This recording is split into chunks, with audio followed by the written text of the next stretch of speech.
안녕하세요. 땅콩이입니다. 오늘은 이 책 같이 나눠보려고요. 작은 꿈을 위한 방은 없다. 어떻게 이런 이름을 짓게 되었을까요? 한번 같이 보시죠. 네, 지금 다리 하나를 먹었습니다. 도 죽을 각오로 임해본 적이 있습니다. 중학교 때요, 어느 날 집에 술을 드신 이웃이 침입한 적이 있어요. 근데 그날은 부모님들은 부부동반 모임을 가셨죠. 오늘의 예상 청자는요, 중간 리더를 맡고 계시는 분들, 그리고 자기 개발에 열망하는 분들과 이 내용을 나누고자 합니다. 위인전인데요. 제 인생 위인전이에요. 위인전을 읽어야 하는 이유에 대해서 같이 한번 나눠보려고 하는데요. 아이 때 읽었던 위인전보다 더 깊은 깨달음을 가질 수 있습니다. 왜냐하면 위인을 다양한 관점으로 관찰할 수 있거든요. 어렸을 때 읽은 위인전은 위인이 가장 잘했던 업적들만 위주로 뽑아서 얘기를 하기 때문에 실패하고 실수했던 일들은 거의 나오지 않고 있지만 어른이 된 뒤 보는 위인전에는 실수하는 부분들 그리고 실패한 원인들도 다 나와 있는 경우가 많죠. 그리고 또 인생의 후반부에 위인이 되는 경우도 많기 때문에 우리에게 아직도 희망은 있다. 우리도 위인이 될 수 있다. 라는 그런 도전의식을 불러일으켜주죠. 생애를 디자인할 수 있다라는 부분인데요. 예를 들면 지금 이미 많이 성공하신 분들께는 어떤 위대한 미인이 훗날 인생의 마무리를 잘못해서 안타까운 나락의 길로 떨어졌던 부분과 또는 반대로 인생의 마무리를 잘해서 평판을 다 갈아엎은 그런 미인들도 있죠. 사실 후대가 그 역사를 기억해 주는 건데 에디슨도요. 전구를 발명했다. 그리고 굉장히 위대한 발명가다. 이렇게 위인전인 기록이 되어 있는데 사실 그 당대의 사람들 얘기를 들어보면 남의 아이디어를 훔쳐가서 특허를 내고 막 이랬던 되게 악덕 기업주라는 그런 얘기도 있었죠. 그럼에도 불구하고 에디슨은 굉장히 유명해졌잖아요. 이런 것들을 보면 우리가 인생을 어떻게 마무리할까에 대한 것도 위인들을 통해서 배울 수 있을 것 같습니다. 그러면 우리 한번 본격적으로 작은 꿈을 위한 방은 없다. 같이 한번 보겠습니다. 웬만하면 책을 직접 보시기를 바라는 마음이라서 저는 책의 내용을 전체적으로 얘기를 해드리고 싶진 않고요. 일단 제가 느꼈던 느낌에 대해서 여러분들과 공유해 보려고 해요. 일단 포커스를 맞춰보는 거는 독서, 중독서, 후독서에 대한 내용을 가지고 얘기를 나눠보려고 합니다. 저는 마인드맵을 사용하고 있는데 보여드릴게요. 알마인드를 사용하고 있습니다. 이 알마인드에서 먼저 제가 이렇게 가운데에 책의 모양을 넣고요. 전독서, 중독서, 후독서 해서 내용을 세 부분으로 나누고 있습니다. 일단 책을 먼저 한 권 사면 어서 펴서 빨리 보고 싶은 마음이 드는데요. 근데 일단 먼저 그 전에 이 내용을 이 책의 딱 표지를 먼저 보라고 해요. 그래서 이 표지를 보고 그다음에 머릿말을 보고 그다음 이 지은이 시몬 페레스에 대해서 보고 번역을 해주신 교수님에 대한 내용도 보고요.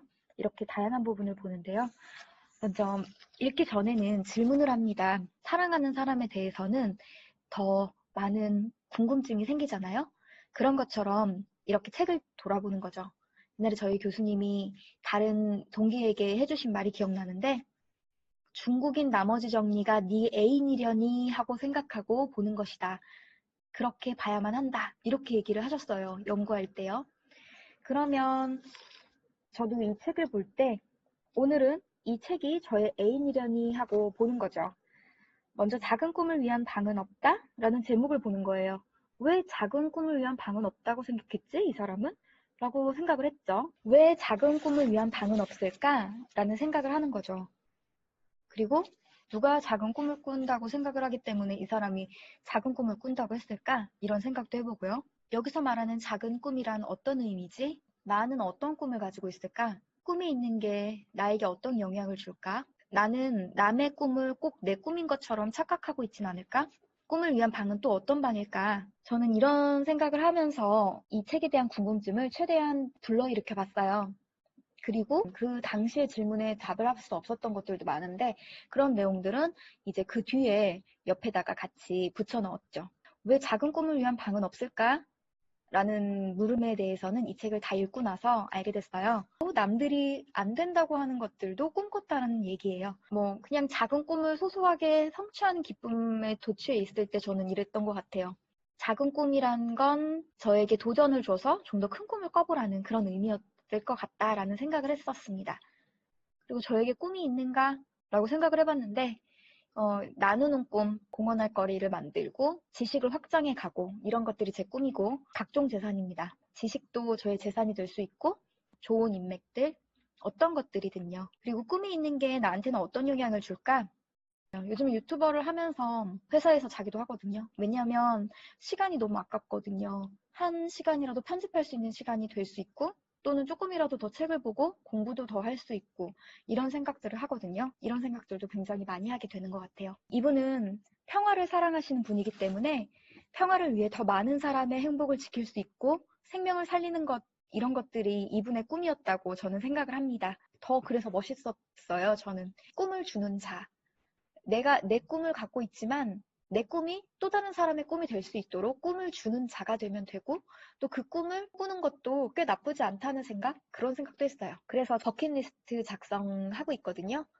제가 잠시 제 버킷리스트에 있었던 그 전갈, 미니 전갈 먹기, 동남아 여행을 가면 미니 전갈을 사 먹어보고 싶다라는 버킷리스트가 어렸을 때 있었거든요. 15살 이후부터 이제 그 꿈에 대해서 제가 이룬 것들 한번 보여드릴게요. 네, 지금 다리 하나를 먹었습니다. 제가 이제 꼬리를 먹어보겠습니다. 테이스티. 네, 이제 집게발가락을 먹어보겠습니다. 딱딱합니다. 그리고 이렇게 속 안에는 비어 있습니다. 원래 물이 들어있다는 게 맞는 것 같습니다. 이상 보고를 마치겠습니다. 네, 이렇게 저는 버킷리스트를 작성하고 이루고 있습니다. 꿈을 위한 방은 어떤 방일까? 그거는 이제 생각하는 방? 그럼 나는 그걸 뇌에서 할 수 있지 않을까? 생각 정리를 할 수 있지 않을까? 이런 생각하고요. 꿈이 있다는 건 시몬 페레스에게는 어떤 의미였을까? 책 읽기 전이었기 때문에 이런 생각했었고요. 삶의 이유가 아닐까? 꿈을 가지지 않다면 굳이 삶의 이유가 어떤 것들이 있을까? 그 자기 자신에게 말이죠. 인간은 무조건 태어났으면 존엄하지만 그래도 자기 자신에게 삶의 이유가 되지 않았을까? 꿈이 있어서 라는 생각을 했습니다. 또 평화를 위한 몸부림은 아니었을까? 왜냐하면 유태인들 학살을 많이 당했죠. 그랬기 때문에 그런 몸부림은 아니었을까라는 생각도 했습니다. 나의 꿈은 무엇인가에 대해서도 생각해 봤는데 제 삶의 목표대로 온전히 살아가는 것 그런 생각들을 했고요. 이제 표지를 봤어요. 그리고 저자에 대한 소개도 잠깐 더 해볼게요. 저자 시몬 페레스님은요, 60년 동안 나란 일을 하셨어요. 그리고 20대부터 보좌관 생활을 시작을 하셨고, 장관을 10년, 총리를 3년, 대통령을 2년 하셨고, 노벨 평화상을 받은 분이십니다. 저자의 초상화가 나와 있었죠. 그리고 이제 그거는 뭐 전국에 나와 있을 수도 있겠지만 어쨌든 이 디자인은 김애숙님이 하셨대요. 굉장히 깔끔하게 잘 하셨어요. 가운데 딱 흰 글씨 바탕으로 검정 양복을 입으신 그 주인공 지은이 시몬 페레스님의 가운데에 딱 이렇게 작은 꿈을 위한 방은 없다. 이렇게 잘 보이는 글씨로 표지를 잘 만들어주셨고 되게 따뜻한 위인전이라는 느낌이 날 수 있었어요. 왜냐하면 표정이 너무 인자하셔요. 이렇게 정장을 입으셔서 전문적인 느낌이 나는 그런 사진으로 이렇게 찍어주셨고요. 그런 시간이 지나고 편집 정보 같은 것들, 저 나중에 책 쓰고 싶어서 편집자 정보 같은 것들도 가끔 보거든요.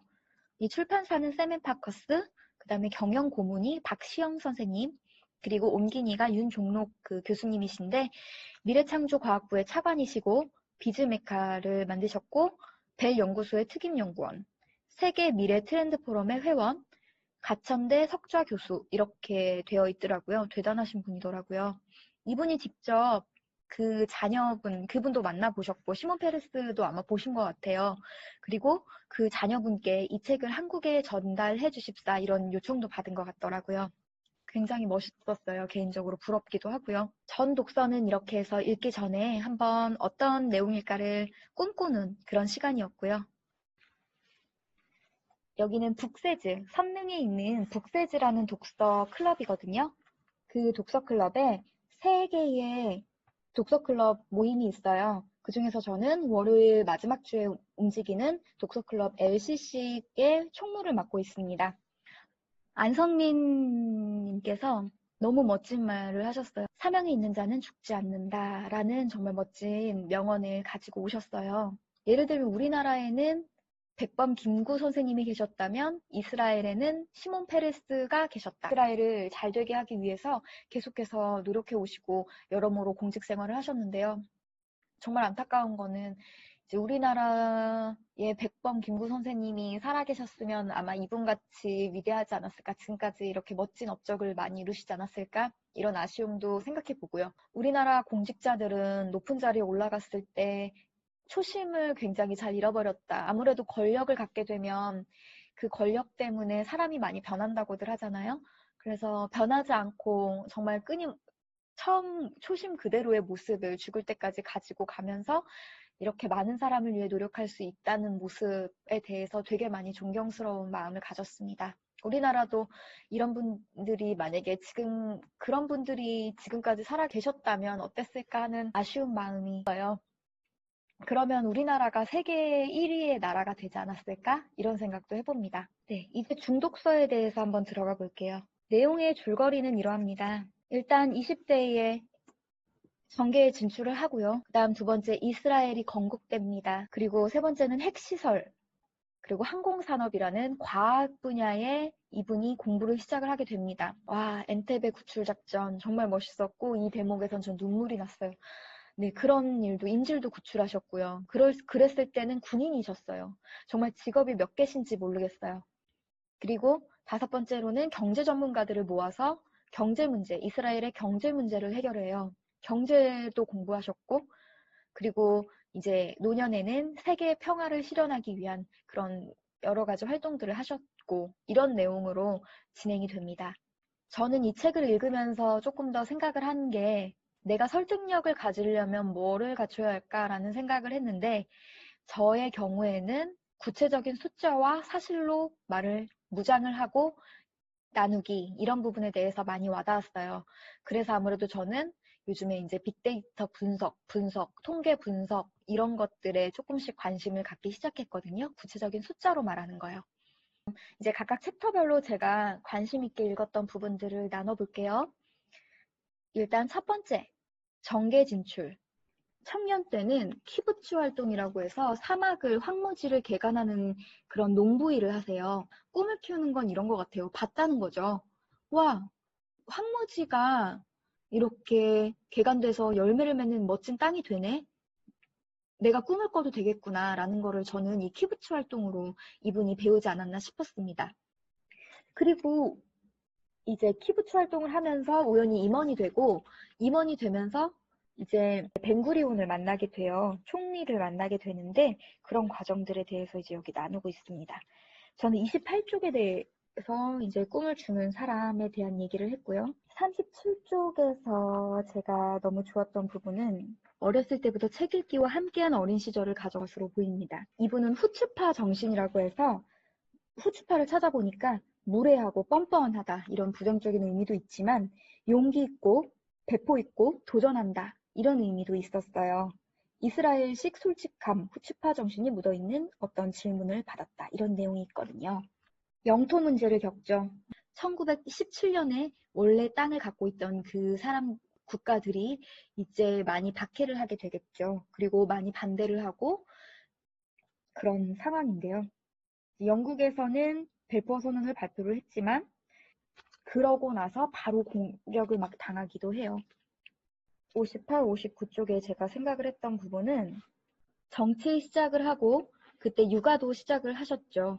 이게 23살 때 이제 사랑하는 아내를 만나서 육아를 시작을 했습니다.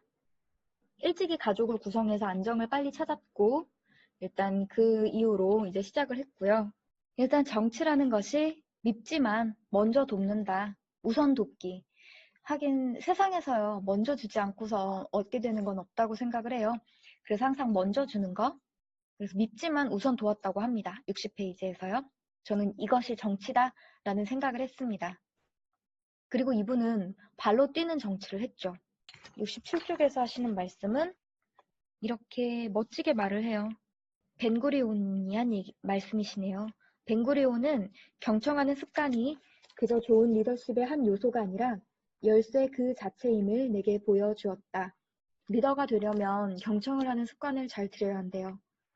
그래서 보면 상대방의 말이 끝나기 전에 말을 끊지 않고 끝까지 듣고 그분에 대한 말에 대해서 어떻게 질문할지 또 어떤 내용을 이분이 말하고 싶을지를 잘 파악하고 이해하는 것이 참 중요하다고 느꼈습니다. 한국말은 끝까지 들어봐야 한다고 이제 두 번째 챕터입니다. 이스라엘 건국 그리고 안보 계획에 대한 내용이 나옵니다. 두 번째는 불가능한 꿈을 쫓다라는 제목으로 이야기를 해주시고 계세요. 77페이지에서 인생의 항로가 언제 어디서 바뀔지 모른다는 생각을 했습니다. 많은 사람들이 나를 엄청 모순덩어리라고 여긴다라고 얘기를 하거든요. 가장 이스라엘에서 강력하게 평화를 외치는 비둘기파 중에 하나인데 평화에 몹시 집중을 하면서도 전쟁을 준비하는데 모든 그 청춘을 쏟았다라는 부분이 나오거든요. 평화를 사랑하는데 왜 전쟁을 준비해? 지키기 위해서라는 거죠. 이분은 또 얘기를 해요. 토라는 말한다. 국가는 다른 나라를 향해 칼을 들지 않으며 다시는 전쟁을 배우지 않을 것이다. 이것이 유대인들을 이끄는 비전이었다라고 얘기를 하지만 그럼에도 불구하고 이제 전쟁에 대한 그런 준비를 항상 했다고 합니다. 정치 생활 중 첫 20년 동안에는 전쟁 준비. 왜냐하면 이때 군인 생활을 또 했다고 하더라고요. 건국을 하자마자 무슨 일이 벌어지냐면 계속해서 같이 공격을 해와요. 그런 부분에 대한 얘기도 나오고요. 88페이지 보면 이 청년, 이제 벤구리온은 시간이 지날수록 이 시몬 페레스를 믿고 의지를 하기 시작했다. 이런 구문이 있네요. 글 그대로 읽어드릴게요. 나보다 더 경험이 많고 직위가 높은 사람들이 놀라워할 정도로 그들보다 내 말에 귀를 더 기울여 들었다. 왜 그 청년을 믿죠? 그들은 자주 이렇게 물었고 벤구리온의 답변은 항상 같았다. 세 가지 이유가 있지. 그 청년은 거짓말을 하지 않는다. 그 청년은 다른 사람을 흉보지 않는다. 그리고 그 청년이 내 방문을 두드릴 때는 대부분 새로운 아이디어를 가지고 온다. 이렇게 세 가지를 들었다고 해요. 거짓이 없고 남의 흉을 보지 않으며 새 아이디어가 있다. 이 세 가지로 벤구리온 총리는 시몬 페레스를 아꼈다고 합니다. 그리고 더욱더 신뢰했고요. 오늘날 리더가 될 분들은 이런 마음가짐을 꼭 가져야 될 것 같아요. 그리고 97페이지에 보면 정말 영화 같은 일들이 일어나요. 이분이 항공사를 창립합니다. 뒤늦게 우리도 위인이 될 수 있을까라는 생각을 했을 때 이런 분들을 보면 힘이 돼요. 이분도 공부라는 것 자체를 20살 이후에 시작을 하셨어요. 머리가 팽팽 잘 돌아가는 10대가 아니라 20대에 처음에 공부를 시작하신 거예요. 미국에 가본 적이 없는데요. 이전 시점까지는 충분했을지 몰라도 이제 곧 한계에 부딪힐 것 같았다. 내가 알기로 나는 이미 그런 상황이었다. 이스라엘의 자유가 보장된 1949년 봄, 나는 벤구리온에게 이러한 사정을 이야기하고 그에게 허락해 주기를 부탁했다. 나는 뉴욕에 가서 교육을 끝마치는 동시에 미국에 남아 국방부 사절단의 일부분으로서 이스라엘을 대표하고 싶다고 말했다. 다행히 벤구리온은 열렬하게 지지해 주었고 1949년 6월 14일 나는 소냐와 찌비아를 데리고 지구 반대편으로 떠났다. 라는 부분이 있습니다.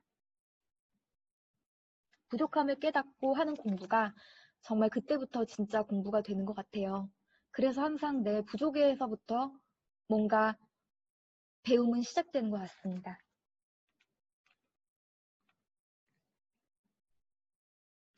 그래서 이분이 이렇게 외국에 가서 이제 야심차게 하면서 실수한 것들도 얘기를 해요. 경비가 대놓고 비웃었대요. 유창하지 못한 영어를 듣고서 왜 웃는지 깨달았다. 약속 시간은 정오가 아니라 자정이었던 것이다. 이렇게 약간 부족했던 경우도 솔직하게 드러내고 있어요. 그곳 사람들이 타인을 높게 평가하고 기꺼이 타인의 공로를 인정하는 데 놀랐다. 또한 친절한 성품과 태도, 참신한 문화 역시 좋았다. 그리고 도시를 가득 채운 무수히 많은 나라 사람들이 생경한 억양들을 좋아했다. 미국은 정말 기회의 땅인가 봐요. 이제 그때 그분은 이걸 느낀 거죠. 그렇게 가서 이분이 이제 비행기를 타고 오는 동안에 빽빽한 밀림 어딘가의 상공에서 비행기의 왼쪽 엔진에 불이 붙은 적이 있어요. 이때 건장한 장군이 공포에 질린 채 이제 바라봤죠. 그럼에도 불구하고 이제 기도하면서 갔는데 운이 좋게도 죽지 않고 불붙은 채로 이렇게 활주로에 무사히 안착을 했다고 합니다. 네. 사명이 있는 자는 죽지 않습니다. 그래서 이제 그런 생각을 하고 이제 알 슈머라는 사람이 나오는데요. 이분은 유대계 조종사이자 항공기술자였는데 이제 이분이 이스라엘의 항공산업을 시작하게 되는 거죠.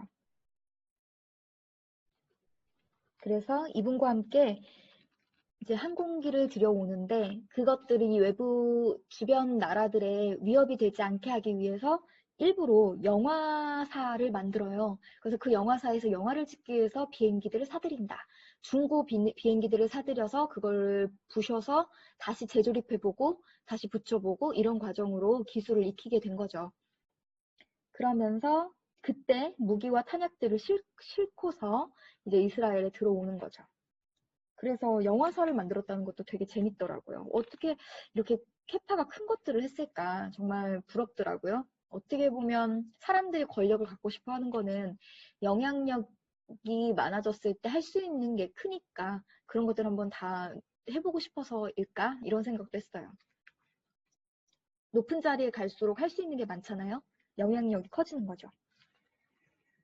그런 영향력을 가졌을 때 좋은 것들을 할 수 있을 만큼 많은 꿈을 꿔놓는 게 되게 중요할 것 같다는 생각을 해요. 백구 쪽에 보면 회의적인 사람들을 만나요. 항상 내 마음 같지 않아요, 사람들이. 그랬을 때 회의적인 사람들의 마음을 돌리기 위해서 이 사람이 어떻게 했는가라는 부분을 주목했어요.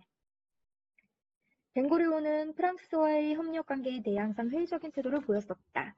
모든 장애물을 무릅쓰고 했다는 거죠. 라본은 프랑스와 협력하는 작전을 바보 같다라고 표현했다 라는 얘기를 해요. 외로운 싸움도 했어요. 이런 분이 그 작은 꿈을 위한 방은 없다고 한 게 모든 사람 주변이 다 방해를 하고 다 반대를 할지라도 내가 꿈을 꾸면 이룰 수 있다 라는 생각을 한 거죠. 이분은 자기의 의지를 꺾지 않고 모든 장애물을 무릅쓰고 나는 길을 나섰다 라고 얘기를 해요. 정치를 하면서 프랑스가 배신도 때렸지만 배신했던 경력이 있으니까 그 배신의 기억으로 이제 뭐 회의적인 태도를 갖기도 해요. 그럼에도 불구하고 다시 한번 손을 잡아야 되는 거죠. 그랬을 때 손 잡자고 할 때 다른 의원들이 다 반대를 했던 거죠. 근데 여기서 중요한 건 이런 것 같아요. 시몬 페레스는 동맹이 필요했어요. 그래서 어떻게 했냐면 동맹이 필요할 때 그는 동맹을 맺을 그에게 줄 수 있는 이점에 대해서 피력을 했다고 합니다. 이렇게요. 나치의 잔혹한 소나기 아래서 살았던 저항군의 여러 영웅들을 지도자로 삼고 있었다. 당시 프랑스 정부를 쥐고 있던 그 찐당은 나치의 잔혹한 소나기 아래에 살았던 저항군의 여러 영웅들을 지도자로 삼고 있었다. 실마리를 발견한 거죠. 우리의 편을 들어줄 수 있는 실마리. 그러면 나치와는 서로 적대적인 감정이 있겠구나. 높은 분들이 이제 그런 것들을 찾아냈죠. 그래서 조금이라도 그런 기미가 보였다면 도전했어요. 도박사의 기질이 있지 않았나 저는 싶거든요. 그리고 국제사회상의 위상이냐 생존이냐 때는 대담하게도 선제 공격. 내가 먼저 이집트를 선제 공격하기도 했죠. 이렇게 말합니다. 큰 꿈을 쫓고 그 대가를 치르던가 다른 사람들에게 미움을 받고 무난하게 어울리기 위해 자신의 야망을 줄이거나 포기하든가 둘 중 하나다. 이런 얘기를 했어요. 그런데 이분은 자기의 꿈을 정말 밀고 나갔던 분이에요. 왜냐하면 자신이 있었으니까요. 이게 다른 사람을 피해주기 위한 것이 아니라 이것이 평화를 위한 길임을 자기 자신에 대한 그런 강력한 믿음으로 가지고 갔던 거죠. 이제 127쪽에 또 멋진 말이 나옵니다. 이런 말을 읽어드릴게요. 나는 그 큰 꿈들 때문에 잠 못 이루는 밤과 한시도 쉴 새 없는 날이 계속되었다. 꿈 때문에 선거에서 패배했고 친구를 잃기도 했다. 하지만 이러한 시련들은 내 상상력을 꺾지 못했다. 성공은 내게 자신감을 심어주었고 실패는 내 의지를 견고하게 다져주었다. 어떠세요? 실패도 성공도 긍정적으로 풀이하지 않았나요? 인생에서 삶의 자세는 항상 긍정적이어야 된다는 부분이, 낙관적이어야 되는 부분이 여기에 있다고 생각을 합니다. 그래서 이분이 또 뒤에서 이런 얘기를 해요. 낙관은 전진의 전제 조건이다. 이런 부분에 대한 얘기를 하거든요. 낙관론자와 비관론자 둘 다 결국은 죽지만 낙관론자가 희망적이고 행복한 사람들을 이끄는 동안 비관론자는 부정적이고 짓밟힌 존재들에게 인생을 낭비한다. 비관론의 대가는 너무 크다. 게다가 낙관주의는 전진의 전제 조건이다. 특히 힘든 시기에 우리에게 필요한 영감을 준다. 또한 우리의 가장 웅대한 야심들을 마음속 조용한 금고 안에 가두지 않고 꺼내어 날개를 달아줄 수 있도록 격려한다. 이렇게 시적인 표현도 잘 쓰시는 분이더라고요. 그래서 대부분 이분에 대한 평가를 할 때 너무나 낙관주의자라서 현실에서는 좀 동떨어져 있지 않나? 이런 평가도 사람들이 많이 했대요. 한간에서는. 큰 꿈을 꿨기 때문에요. 남들이 보지 않았던 거를 보고 그렇게 이루어질 수 있다고 막무가내로 푸치파 정신으로 밀고 나갔기 때문에요. 항상 사람은 어떤 표정을 가지고 있어야 할까? 그래서 저도 이제 앞으로 대외적인 사진에 웃는 얼굴을 많이 남기기로 했어요. 마음을 먹었습니다. 그렇게. 인상이 너무너무 밝아요. 되게 선하게 웃는 표정이 거의 대부분이에요. 찍힌 사진들 보면요. 낙관론자와 비관론자는 모두 죽지만 낙관론자가 행복한 사람들을 이끄는 동안 비관론자는 부정적이고 짓밟힌 존재들에게 인생을 낭비한다. 웅대한 야심들을 마음속 조용한 금고에 가둬두지 않고 꺼내어 날개를 달아줄 수 있도록 격려하고 174쪽의 벵구리온은 한 전문가가 안 된다 하면 다른 전문가를 구하라. 이렇게 얘기를 합니다. 희박하지만 어떻게 보면 1%의 그러한 가능성이 있다면 믿어본다는 거죠. 그럼 이제 3장으로 넘어가 볼게요. 핵시설을 들여와요. 굵직한 시설 하나 둘 이스라엘로 들여옵니다. 그래서 142쪽에 진정한 리더십에 대해서 얘기를 해주시는데요. 진정한 리더십이란 멀리 내다보는 안목과 전략, 그리고 세부 사항을 하나하나를 정확히 아는 지식, 그리고 타인의 장점을 보는 눈, 왜냐하면 아들뻘인 요나탄 네타냐후를 보면서 한 말들 중에서 찾아낸 거죠. 그리고 관용의 마음도 315쪽에서 진정한 리더십은 이런 마음을 가져야 한다고 생각을 합니다. 152쪽에서 서로 얘기를 나눠봤을 때 친구 같지 않다. 이 사람이 나에게 적대적인 마음을 갖고 또는 벽을 치고 약간은 좀 예의상으로 대한다 라고 느꼈을 때는 때로는 이분도 필요에 의한 협박을 했어요. 어떻게 했냐고요? 한번 볼까요? 어떤 협박도 했는가? 정말 모든 수단을 가리지 않고 했던 것 같아요. 네, 여기 볼게요. 그의 집무실에 도착하니 느르빌은 우정이 아닌 예의로 무장한 회상 미소로 나를 맞이했다. 중간 생략을 하고요. 그래서 나는 설명했다. 아랍 국가에 우리의 핵 협상을 밝히지 않는다는 비밀 유지 조항도 포함되어 있습니다. 만약 아랍 국가들이 이 사실을 알게 되면 프랑스 상품 불매 운동으로 이어질 수 있지 않을까요? 이때 그는 내 얘기를 중단시켰다. 우리는 그 부분에 관한 조항을 위반할 의도가 없습니다. 프랑스는 어떠한 것도 누설하지 않을 겁니다. 네, 물론 그러시겠죠. 하지만 보시다시피 프랑스가 협정에 대한 의무를 먼저 져버렸는데 이스라엘이 비밀 유지 조항을 지킬 거라 기대하신 건 아니겠죠? 네, 이렇게 협박도 때로는 했습니다. 협상에 성공을 했어요. 이렇게 친구가 아닌 예의로 대하는 예의가에겐 필요에 의한 협박도 할 수 있어야 되는 것이라고 배웠습니다. 저는. 그리고 155페이지에 핵시설을 들키는 부분이 나와요. 세계에 보도하기 전까지 우리의 패를 먼저 보여줄 필요는 없다. 세계가 정확하게 알기 전까지 굳이 우리가 먼저 우리 핵 가지고 있어요 라고 말할 필요 없다. 우리의 단점을, 우리의 비밀 카드를 미리 보여줄 필요는 없다. 라는 부분도 배웠죠. 그리고 163페이지에서는 시오니즘에 대해서 생각을 하는데 역발상으로요. 팔레스타인 입장은 어땠을까? 내가 그 땅을 찾아러 돌아간다. 그 땅은 원래 우리 땅이고 하나님이 예비하신 내 땅이다. 라고 얘기를 하지만 반대로 팔레스타인은요. 그 땅은 원래 우리가 차지하고 있었던 땅인데 너희가 와서 우리 땅을 뺏었잖아. 이런 의미가 되지 않았을까요? 그런 생각도 역으로 해봅니다. 이 유태인들은 학살을 당하고 죽기 아니면 진짜 죽음을 각오하고 삶을 살았고 높은 위치 뭐 판사, 검사로 많이 올라갈 수 없었고 초반에 이제 그래서 할 수 있는 거는 돈을 억척스럽게 벌고 그 번 돈을 빌려주는 고리 대금을 하다 보니까 은행권이 더 발달을 하게 되고 돈 빌려주는 그때는 그런 시대 상황이 그 사람들을 만들어 갔다는 거죠. 그리고 직접 죽는 것도 보고요. 할아버지도 진짜 돌아가시고 이런 게 정말 삶의 아주 근거리에 있었던 거죠. 테러도 굉장히 많이 당했다고 여기를 얘기를 하시죠. 167쪽에 보면 나는 거의 평생이라고 해도 될 만큼 오랜 세월 동안 테러를 몸소 겪으며 살아왔다. 비슈네바 숲 끝자락에서 2명의 유태인이 살해당했을 때 당시 나는 10살도 채 되지 않았다. 15살에 소총 쏘는 법을 배웠는데 이는 사냥을 하기 위해서가 아니라 매일 밤에 공포스럽고 잔인한 폭동으로부터 학교를 지키기 위함이었다. 오늘날의 15살은 중2병이라고 하는데 뭐도 무섭지 않다고 하는데 그 시절에 학교를 지키기 위해서 총을 들었다고 했습니다. 어떠한 경우에는 이분이 아니고 다른 분은요 살인도 했을 것 같아요. 지키기 위한 살인이지만 얼마나 끔찍했을까요? 상실의 고통은 적대감을 불타오르게 했지만 한편으로는 참담함 속에서 스스로를 지켜야 한다는 뼈저린 교훈도 얻었다. 테러의 재앙은 비단 이스라엘에만 국한되진 않았다. 모든 나라가 대응해야만 하는 극악무도한 국제 문제다.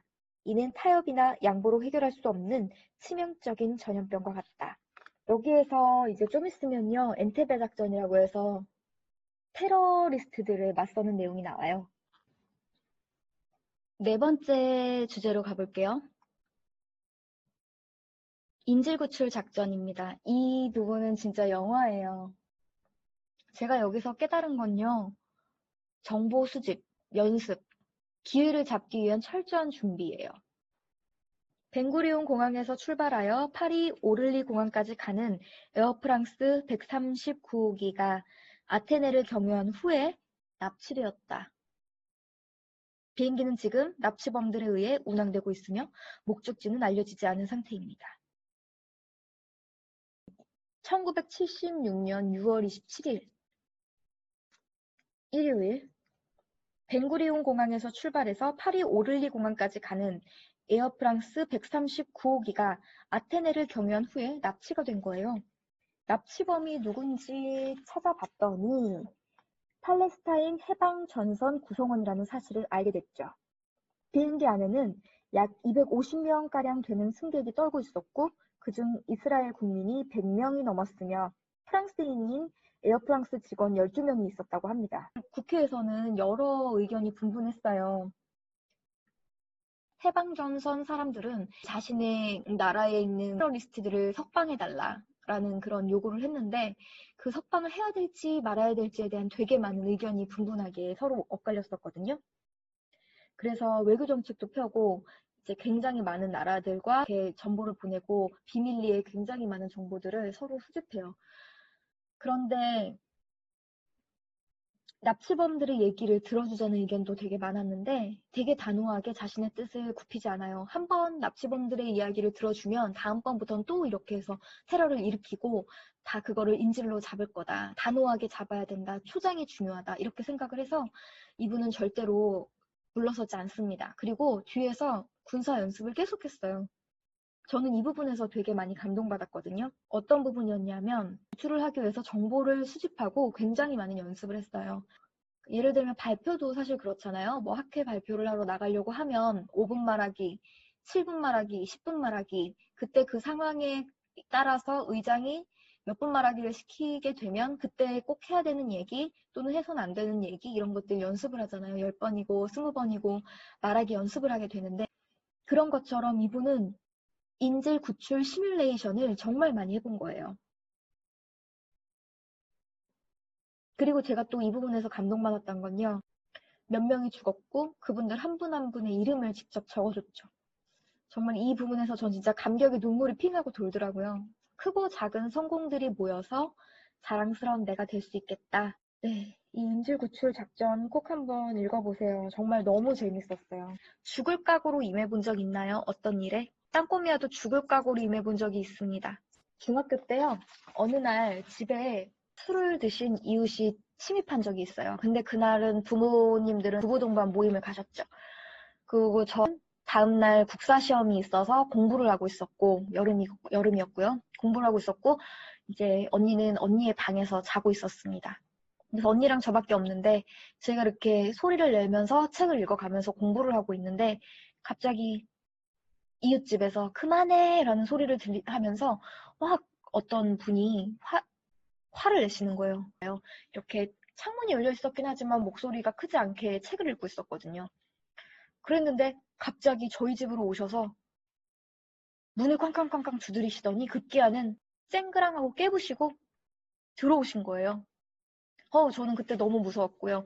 그 문 열어 하고 저를 막 문을 두드리는 그 순간엔 정말 엄마 아빠 방으로 막 뛰어들어가서 112에 신고를 해야 되는데 그 112 번호를 못 누를 정도로 당황을 하겠더라고요. 정말 너무 무서웠었어요. 이제 그때는 더 이상 피할 곳이 없잖아요. 그래서 그분 마주쳤습니다. 아저씨 손에 묻어있는 그 유리창을 깨고 들어왔으니까 손에서 피범벅이 됐잖아요. 그 피를 닦아드렸어요. 피아노 의자를 꺼내서 일단 거기에 앉혀드리고 흥분한 마음 가라앉히셔야 된다고 하고 아저씨 손에 묻은 피를 닦아드리고 약을 발라드렸습니다. 발라드리면서 왜 아저씨 이렇게 흥분하셨는지 물어봤어요. 근데 아저씨가 눈물을 흘리시더라고요. 자존감이 많이 약해지신 분인데 평소엔 너무 좋으신 분인데 술을 드시면 이렇게 숨어있는 자아가 튀어나오시는 분인가 봐요. 땅꼬미야에게는 미안한 마음이 있다. 정말 너를 예뻐한다. 그런데 너희 집에서 이런 소리가 들렸다는 거예요. 너희 엄마와 언니가 자기는 정말 인생 쓰레기다. 쓸모없는 인간이다. 라고 얘기하는 소리를 들었대요. 헐. 근데 저희 부모님은 절대 그런 얘기를 할 시간도 없고 언니도 늦게까지 공부하고 들어오기 때문에 엄마하고 앉아서 그런 얘기를 할 시간이 없어요. 그러니까 결국에는 이분이 제가 국사책을 읽는 소리를 잘못 알아듣지 않았나? 이런 생각이 저는 그때 문득 들었어요. 이분이 막 언니 방으로 들어가는 거예요. 언니를 죽여야겠다고 언니 방으로 들어갔어요. 이젠 끝났다라고 생각하는 동시에 주변 이웃들이 경찰에 신고를 한 거예요. 그래서 경찰이 와서 그분을 데려갔어요. 네. 그래서 상황이 종료되었는데 저는 정말 그때 목숨을 걸고 그분을 마주대했습니다. 그 당시에 그 깨진 유리 조각 들고 오셔서 저의 목을 찔렀더라면 제가 지금 이렇게 방송을 할 수 있을 수는 없었겠죠. 근데 정말 위급한 상황이 되면요. 사람은 뭔가 초인적인 힘이 발휘되는 것 같아요. 맞닥뜨려야 되는 것 같아요. 그래서 오늘날 이런 시몬 페레스 같은 멋진 분이 나온 것도 어떻게 보면 그런 크고 작은 경험들이 모여서 오늘날의 그런 멋진 분이 되지 않으셨나 싶어요. 그러니까 우리도 어떤 위험한 순간이 올 때 그것들에 대해서 불평하지 않고 내 성장의 하나의 원동력이었다는 것, 위기가 기회다라는 생각 항상 하면서 이겨나가면 되지 않을까요? 그런 생각도 해봤습니다. 네. 경제 문제 해결하는 부분 읽어볼게요. 계속해서 221쪽. 그들은 잃은 것이 아닌 얻을 것에 대해서 희망을 품었다 라고 말해요. 어떤 것을 바라보느냐의 중요점, 관점에 대해서 얘기해주고요. 223쪽에 경제 전문가 집단의 모임을 주최합니다. 주변에서 전문가들을 다 모아요. 근데 이거는 사실 힘 있는 분이면 다 될 것 같아요. 그리고 238쪽. 이스라엘 장관은 잠을 자면 안 됩니다. 싸움도 아주 작정하고 실시를 하죠. 땅콩이야도 이전에 강사였을 때는 학생을 혼낼 때는 작정을 했어요. 나는 이 아이를 사랑하기 때문에 혼내고 이 아이에게 내가 감정적으로 화내는 것이 아니라 이 아이의 이 잘못만을 따끔하게 혼내야 한다라는 부분이 이 아이가 알도록 혼내야겠다라는 것을 작정하고 혼냈었죠. 그래서 이분도 이제 이스라엘 장관은 잠을 자면 안 된다. 라는 부분은 어떤 내용이냐 하면 제 경제 정책을 논의하는 자리인데 이때 내 의견을 피력하기 위해서 뭘 했냐면 젊었을 때 항공산업에 대해서 이분이 굉장히 과학, 항공 이런 쪽에 관심이 많았는데 그 항공산업을 포기해요. 경제를 살리기 위해서 자기가 냈던 법안을 포기합니다. 현재에 있는 문제, 과거의 영웅이 현재의 영웅은 아니잖아요. 그러니까 과거에 했던 자기의 좋은 것들을 포기해 가면서 정말 얼마나 마음이 아프겠어요. 경제를 살리기 위해서 새로운 현재에 맞는 정책을 다시 편다는 거예요. 내 말을 다시 주워 담는다는 거 정말 쉽지 않을 텐데요. 그런 걸 해냈습니다. 그러면서 이스라엘 장관은 잠을 자면 안 된다는 이 238쪽에 이제 여기 부분 읽어드릴게요. 나는 각 부처의 예산을 하나씩 검토하면서 삭감할 항목들을 골랐다. 누군가가 반대하면 계획의 세세한 항목까지 따지는 것으로 대응했다. 반대 의견이 있다면 아무리 길고 악에 찬 발언이어도 모두 발언하게 했다. 회의는 자정을 넘어 다음 날 이른 아침까지 계속되었다. 몇몇 장관들은 탈진할 것 같다고 불평을 했다. 나는 이러한 불평을 묵살했다. 이스라엘 장관은 잠을 자면 안 됩니다. 나는 그들에게 말했다. 전쟁 중에는 밤새도록 논쟁했었습니다. 장관의 임무는 깨어있는 것입니다. 하지만 어떤 부처의 장관은 자기네 예산을 삭감하는 순간까지 코를 골며 졸고 있었다. 이런 얘기도 있습니다. 작정을 했다는 거죠. 목숨 걸고 싸웁니다. 싸움도 작정하고 했다는 겁니다. 그러니까 매 순간을 얼마나 열심히 충실하게 살았나 이런 생각을 했어요. 그러니까 우리는 이렇게 위인전을 읽으면서 어른은 이렇게 한 부분을 되게 음미하면서 여러 가지 관점을 찾아보면서 읽을 수 있다는 게 정말 너무 즐거웠습니다. 과학기술을 예찬합니다. 이제 과학만이 살 길이다. 국가 간의 국력은 이제는 과학기술을 가지고 서로 경쟁하는 시대가 될 거라는 거를 일찍 파악을 하신 거죠. 그래서 오늘날 그 무지개 방울토마토? 뭐 이런 거를 우리나라에서 먹어볼 수 있는데요. 색상이 다채롭고 예쁘더라고요. 근데 이제 그런 것도 이스라엘이 원천 기술을 가지고 있대요. 무지개 방울토마토를 사랑하시는 신우용 선생님께서 얘기해 주셨어요. 이분은 어렸을 때 농부였다가 군인이었다가 항공 기술에 관심을 갖는 그런 정치인이었다가 경제 전문가들을 모았다가 인질 구출 작전도 했고 과학기술을 예찬하고 있죠. 나노와 과학에 관심을 갖고요. 254페이지에서는 제 과거의 꿈이 되살아났어요. 학원 강사를 하다가 개발자가 되고 싶었던 건요. 로봇이요. 그분의 다리에 끼울 수 있는 그런 인베디드 장치를 만들고 싶었어요. 보행 장치. 장애가 있으신 분의 다리를 고쳐주고 싶어서요. 그래서 인베디드를 배웠는데 그래서 지금 현재는 그냥 웹 개발자가 되어 있는데 그래도 어쨌든 도전했었어요. 그래서 그런 걸 보니까 이루지 못할 꿈은 없구나. 만들면 되는구나. 이스라엘에 제가 인베디드를 하고 싶었고 3년 이제 공부를 하고 기술 개발자가 되고 나서 3년 뒤에 이스라엘에서 7천만 원짜리 보행기구를 냈어요. 아, 그거 돈 벌어서 사드리면 되겠다. 이런 생각을 차라리 했습니다. 내가 굳이 하지 않아도 더 똑똑하신 누군가가 만들어 놨는데 그럼 나는 돈을 벌어서 투자를 해서 사드리면 되겠지 라는 생각으로 또 생각이 바뀌었어요. 그리고 계속해서 6번째 챕터 볼게요. 런던의 유명한 변호사인 비터 미시콘 경에게 전화를 걸어서 요르단의 국왕인 후세인과 만나게 해다오 이런 부탁을 했어요. 그래서 진짜 이들은 실제로 만났어요. 그러니까 이때는 그 시몬 페레스가 1987년에 양당 합동 정부의 협정에 따라 국무총리의 자리를 이츠하크 샤미르에게 넘기고 외무부 장관이 되었던 거죠. 외무부 장관으로서 광범위한 권한을 갖긴 했지만 요르단과의 비밀회담처럼 예민한 안건에 대해서는 먼저 총리인 샤미르에게 허락을 얻어야 됐다는 거죠. 이 계획을 처음에 언급했을 때 반대하지 않았다. 그는 그때는 그냥 뭐 설마 그게 되겠어? 라고 생각을 한 거죠. 그래서 그냥 뭐 별말 안 했었는데 정말 만나게 된 거예요. 1987년 4월 나는 외무부 국장 요시 베이린 모사드의 수석대표 에브라임 하레비와 함께 런던으로 갔다. 우리는 미시콘의 아름다운 집에 도착했고 후세인 국왕과 요르단 국무총리인 자이드 리파이가 우리를 반갑게 맞아주었다. 영국 런던에서 이들은 만났습니다. 후세인은 우리가 도착했을 때부터 따뜻하고 개방적인 자세였고 그의 목소리와 몸짓에는 약간의 흥분이 배어 있었다. 나 역시 낙관과 희망으로 미래를 바라보던 그를 한껏 들뜬 채 바라보았다.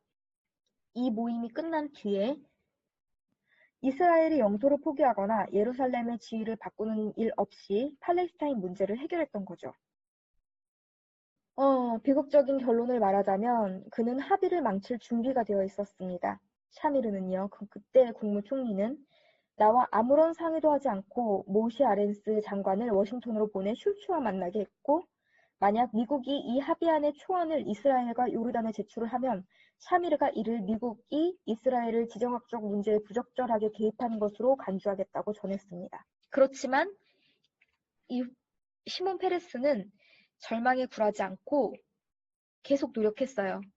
그래서 1992년에 이 노력들이 결실을 맺었죠. 그럼 이제 거의 마무리네요.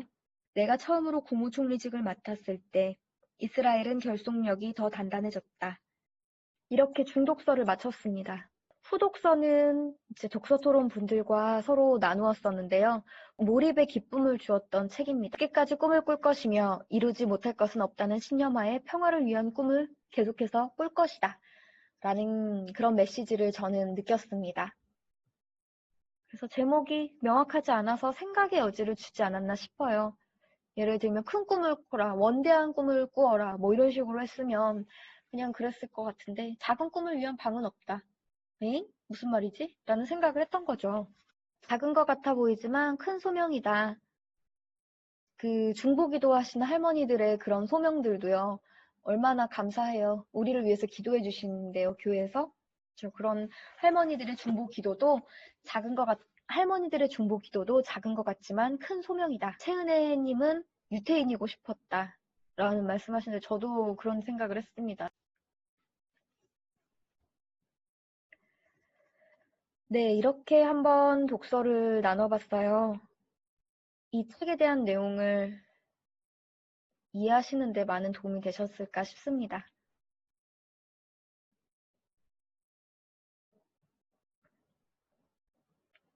혹시라도 더 많은 질문이 궁금하신 분들은 개인적으로 연락주세요. 제가 가지고 있는 다른 자료들도 공유해 드릴게요. 땅꼬미아의 독서는 계속된다. 오늘은 여기까지입니다. 좋은 밤 되세요.